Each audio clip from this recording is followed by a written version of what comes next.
I definitely feel recharged. Me too. I thought I wanted couch, but I think couch can wait. How do you continue a story after defeating the villain, finishing the protagonist's character arc, and giving the heroes a happy ending? You throw them a curveball and force them to dive headfirst into a brand new adventure, of course. We've seen it time and again in countless franchises, so it's only fair that the members of Huntrix get their turn to star in another full feature. There's no denying the warm reception that followed the release of K-pop Demon Hunters, and fans are ravenous for a sequel. With such a well-rounded narrative the first time around, the doors are wide open for a continuation, and the possibilities for where that could lead are endless. Today's video is all about potential plots for K-pop Demon Hunters 2. Now, everyone finally sees you for what you really are. Number 1. Rumi's new powers. Rumi is a legacy case. She grew up under the care of another hunter, and the next generation formed around her. She knew from the moment of her birth who she would be and what her duty to humanity was. That's a heavy burden to bear, something she expresses in Huntrix's single, Golden. Celine likely planned for Rumi to lead her team of hunters from the beginning, despite the appearance of her demonic markings. So, she spent her entire life training to become the best, while suppressing whatever talents may have brewed beneath the surface. Throughout most of the film, we watched Rumi fight effortlessly. She's an excellent leader who excels with her teammates around her. She also takes her role seriously, willing to protect the Hun Moon with her dying breath, even if that requires Celine or her fellow members of Huntrix to kill her before she goes full demon. Fortunately, her fate never comes to that, as she goes to face Gui Ma and reconcile with her teammates. In doing so, she abandons her former shame and embraces her demon heritage, even going so far as to use some of her demonic powers like teleportation. I suspect some of these abilities are instinctual. If there's a location she knows and wants to go to, she may teleport within the blink of an eye, vanishing 1 second and materializing elsewhere the next. Her existence also harms the original Hun Moon, as she can rip tears within it, and her scream causes it to shudder.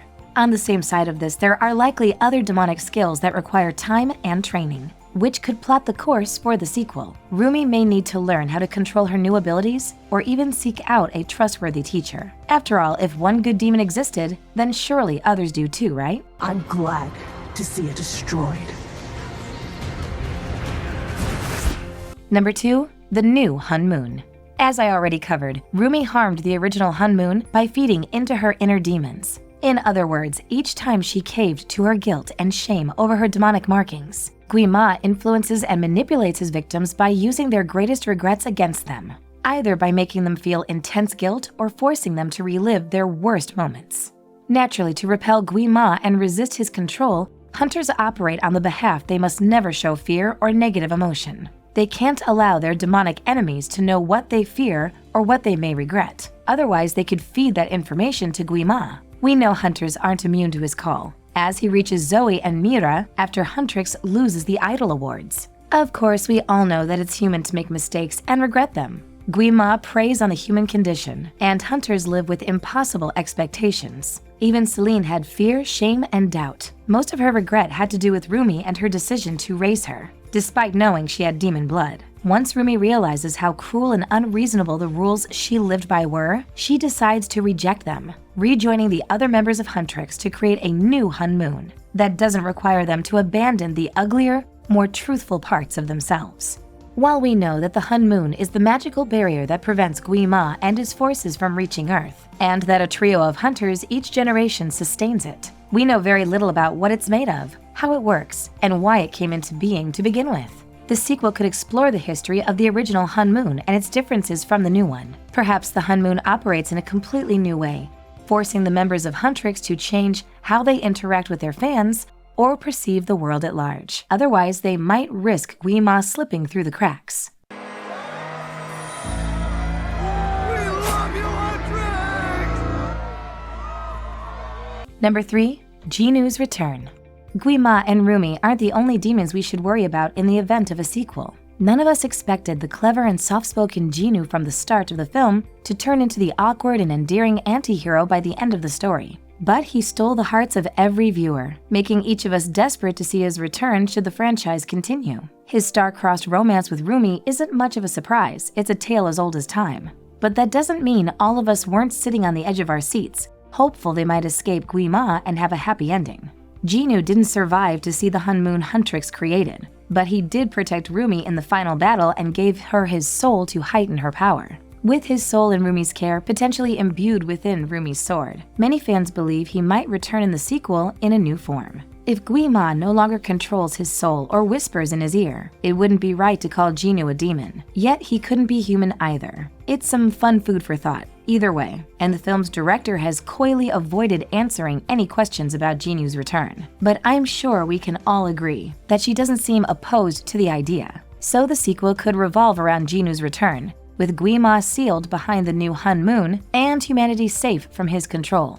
Rumi may dedicate her time and resources to bring back her fleeting romance to the land of the living. Doing so might require her to embark on a spiritual journey, traveling through his dark past, including his time with Guima, and recovering his soul from within her sword, or wherever else it might have ended up. Just your demon talking.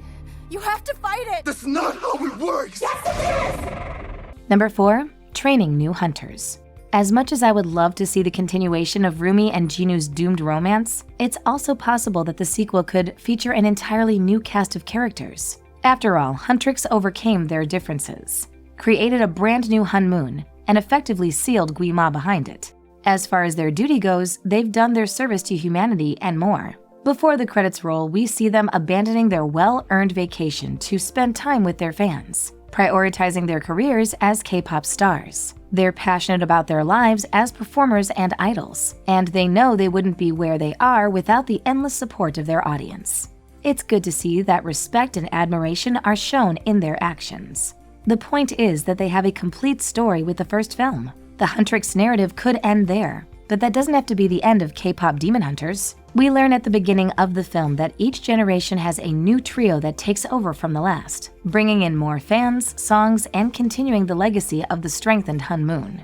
Naturally, these hunters likely train from a young age to harness their voice, master combat and weaponry, and learn to work as a team. As our members of Huntrix continue to make their mark on the world, Celine may start the search for their successors, leading to a potential competition or mentor/mentee storyline that allows Huntrix to train their replacements. It doesn't have to be a sad story, it's just the way of things. The sequel can still feature plenty of songs and screen time from the original Huntrix we know and love. But we can also receive another music group who will sing and train alongside them to take center stage later. Now that the Saja boys are no longer around to act as competition or song variation, the sequel will need more musical talent to help the film shine. To be fair, that's also something a magician would do. Oh, those are demons, and we're gonna kill them. Let's get battle ready! Number 5. The Rise of Mira and Zoe. Of course, if the writers want to spend more time with the original members of Huntrix, who can blame them? The sequel may follow the original group, but after focusing so much on Rumi and her journey of personal acceptance, we may learn more about Mira or Zoe. They're just as important as their team leader, and Huntrix wouldn't be a success without them. The Hunmoon would have failed without their voices, leading to destruction from Guima. So yeah, they're heroes too, and they deserve some time in the spotlight. We get a mere glimpse of their backstories and personal struggles throughout the first film. Zoe grows up in America but struggles to find her peace in society. She felt torn between two worlds, especially when no one understood her words or the lyrics she wrote in her journals. I suspect the amount of pushback she received from others led to her desire to be perfect and to please those around her, even at the expense of dimming her light. Likewise, Mira grew up in a seemingly conservative and narrow family that seemed to appreciate traditional Korean values. She claims they deemed her the problem child because she got too wild. And when Guima invades her thoughts, it's implied that her family rejected or abandoned her. Either of these storylines would make great material for a sequel, while building on the same themes as the original film. The rapper and lyricist. She grew up in America, somewhere called Burbank, USA. I don't know about the rest of you, but I genuinely hope we get to see more of K-pop demon hunters in the future. I've had the soundtrack on loop since the release, and I would love to hear the members of Huntrix back at it again with brand new songs. More importantly, they're such well-written characters that it's hard to accept them becoming one-hit wonders when they could easily spearhead an entire franchise. What about you?